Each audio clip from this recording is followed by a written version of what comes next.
Good morning, all of you. I am Kishan, and you are watching Kishan Kumari PC. So today, actually, we are going to learn about English grammar, that is parts of speech. देखिए, ये एक ऐसा topic है जो कि आप सभी English teacher के मुंह से सुने होंगे कि पार्ट्स ऑफ स्पीच तुम्हें नहीं याद है, लेकिन उन्हें पता ही नहीं है कि पार्ट्स ऑफ स्पीच कितनी बड़ी चीज़ है। पार्ट्स ऑफ स्पीच कोई 8 ग्रुप्स नहीं है। Parts of speech actually basic है ग्रामर। अगर आपको पार्ट्स ऑफ स्पीच नहीं आ रहा है then it is very worst condition for your life. Okay, और अगर आप क्लास 7th में हैं तो ये वीडियो ज़रूर देखना, क्योंकि क्लास 7th वालों के लिए स्पेशली मैं ये वीडियो बना रहा हूँ। वैसे तो आप किसी भी क्लास में हो, किसी भी स्टैंडर्ड में हो, कैसे भी हो, कहीं पे भी हो, तो इस वीडियो को देख सकते हो। ठीक है, अब देखिए, इसका मैं एक्चुअली आपको डेफिनेशन में बता दे रहा हूँ। सबसे पहले वही लिखते हैं, ऑल द इंग्लिश वर्ड।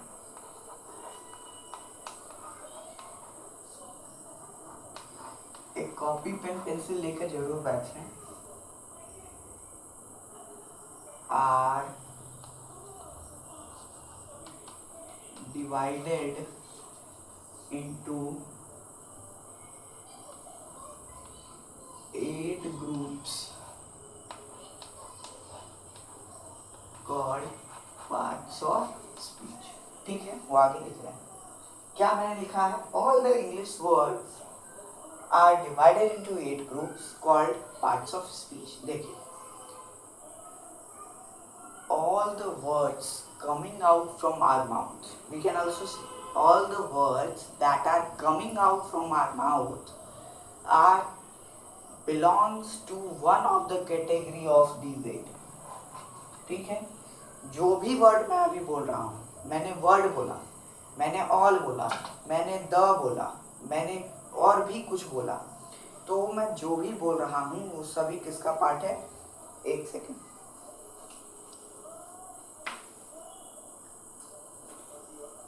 हाँ, तो मैंने जो भी बोला वो सभी किसका पार्ट है? वो सभी पार्ट है इन्हीं 8 ग्रुप का।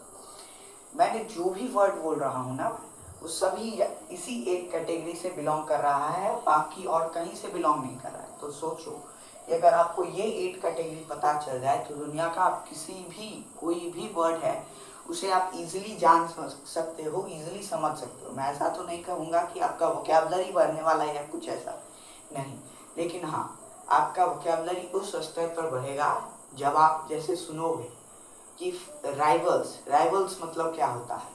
तो आप जैसे ही सुनोगे ना, आपको पता चल जाएगा कि राइवल क्या है, एडजेक्टिव है, नाउन है, प्रोनाउन है, क्या है। तो आप जो है ना, वैसे करके इसको एक सेट बना सकते हो, मेमोराइज कर सकते हो। आपको वोकैबुलरी मेमोराइज करने में इजी हो जाएगा। ठीक है, देखिए 8 ग्रुप्स तो मैंने लिख दिया, लेकिन वो 8 ग्रुप हैं कौन कौन से, वो भी मैं आपको बता दे रहा हूँ।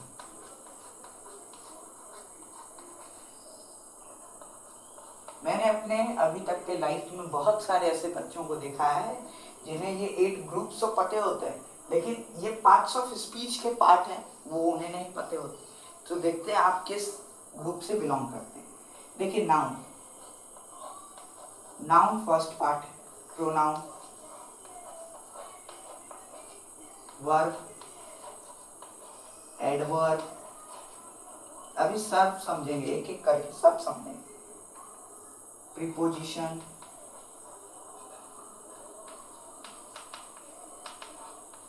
कंजक्शन, इंटरजेक्शन,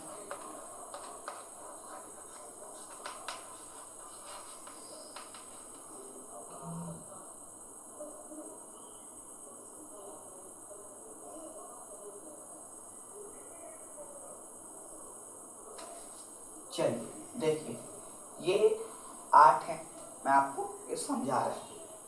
ठीक, देखिए नाउन, नाउन क्या होता है? सॉरी, ये तो साथ ही हैं, मैं आपको साथ ही समझाऊंगा। नेक्स्ट वीडियो में एक 8 अकेला मैं डालूंगा, ठीक है, क्योंकि वो एक ऐसा पार्ट है जो कि आपको समझने की जरूरत है।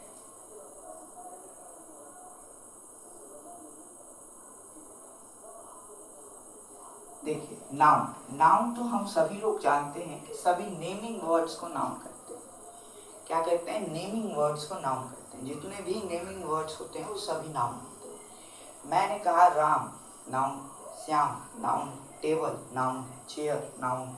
आपके आसपास आप जितनी भी चीज देख रहे हो, mercury, bulb, laptop, TV, mobile, cameras, ये सभी क्या है? नाउन।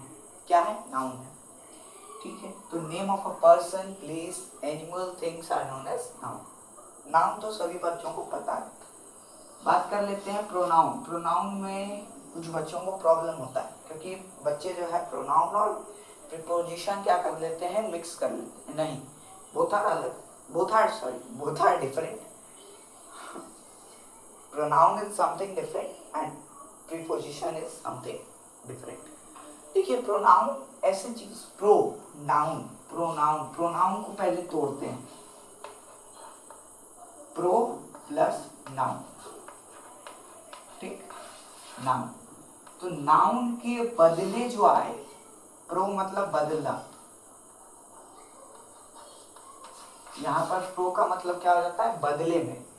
तो नाउन के बदले में जो आए उसी को प्रोनाउन कहते हैं। मैंने क्या बोला कि प्रो प्लस नाउन प्रोनाउन होता है, तो नाउन के बदले में जो आए उसे प्रोनाउन कहते हैं। इतना सिंपल ट्रिक तो याद रहना चाहिए। चलिए प्रोनाउन का एक दो एग्जांपल ले लेते हैं। ही, सी, इट, दे, ये सभी किसका पार्ट है? प्रोनाउन का पार्ट है। अभी मैं सिर्फ शॉर्ट में आपको बता रहा हूँ, भाग रहा हूँ। उसके बाद एक एक करके सीरीज चलेगा।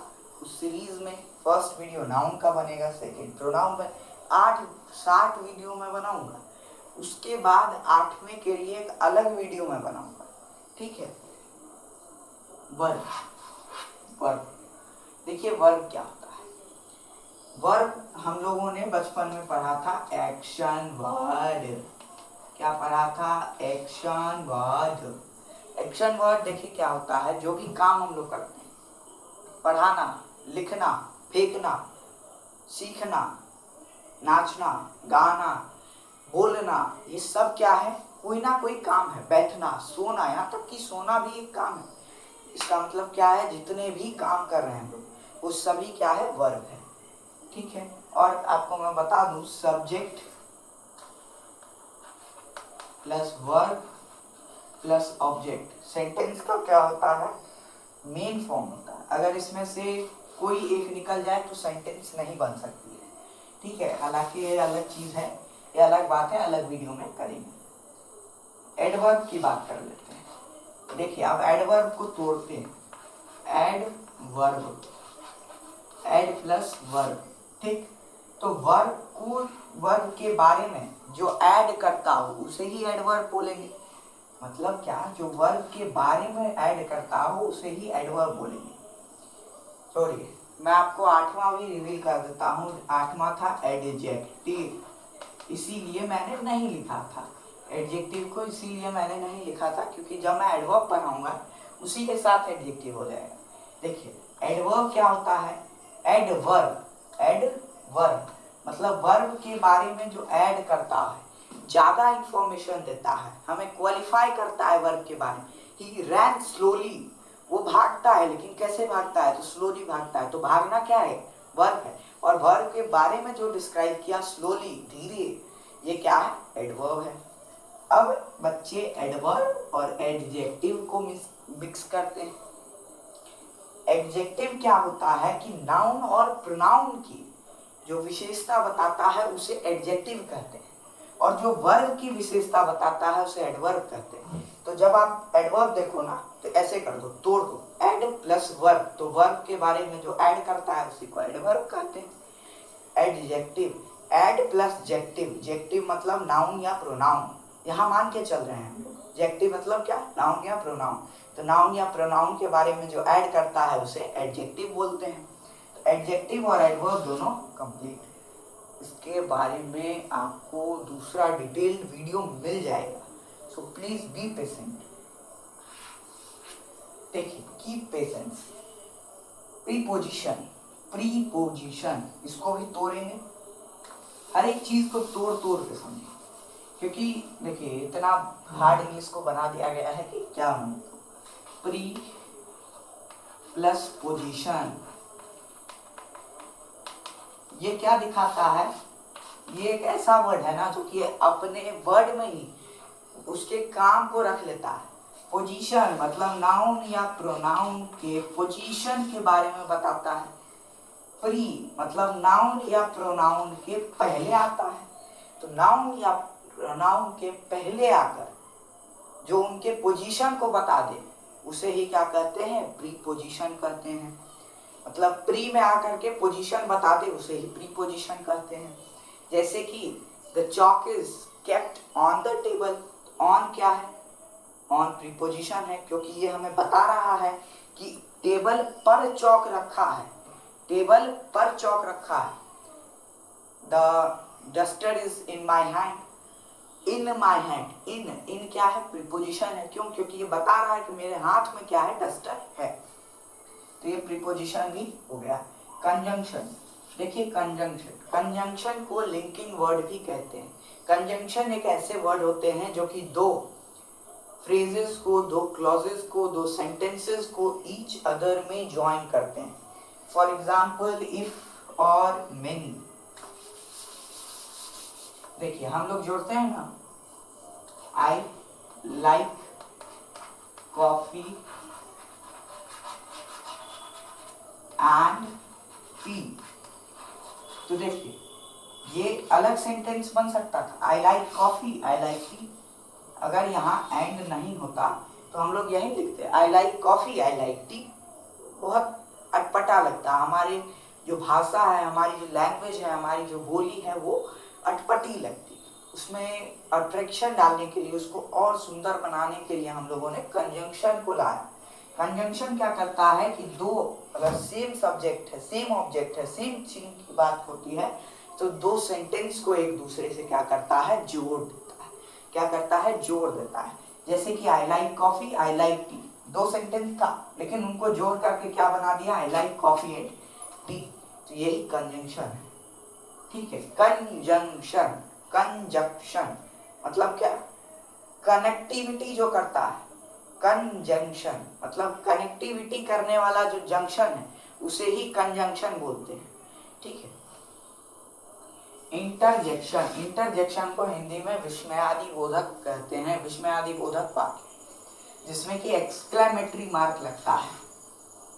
एक्सक्लेमेटरी मार्क जितने भी सेंटेंस में लगता है वो सभी कंजंक्शन है। जैसे कि hurrah, I got first rank in my class, मतलब ये हुर्रा क्या है, ये क्या है, हुर्रा, ये क्या है, ये आपके सडन एक्सप्रेशन को दिखा रहा है, ये आपके सडन रिएक्शन को दिखा रहा है, ठीक है। ये आपकी सडन खुशी को दिखा रहा है कि आप सडन खुश हो, दुख हो।